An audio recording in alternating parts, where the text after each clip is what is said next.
খালাম আমি এটা লই। না লাগবে না, লই না। তুমি এইটা নাও, ধরেন। এটা তোমার জন্য। আমি তো রোজা। শোনো, সন্ধ্যায় আমাদের সাথে ইফতার করো।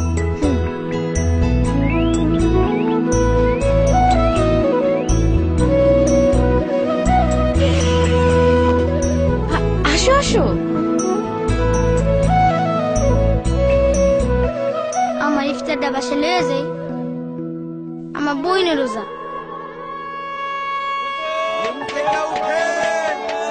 সময় হয়েছে।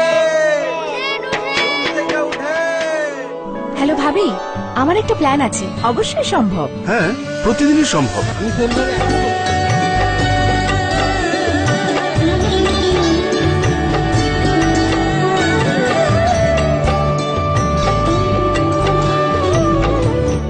পরস্পরের পাশে থেকে আমরাই পারি পবিত্র রমজানকে আরো সার্থক করে তুলতে।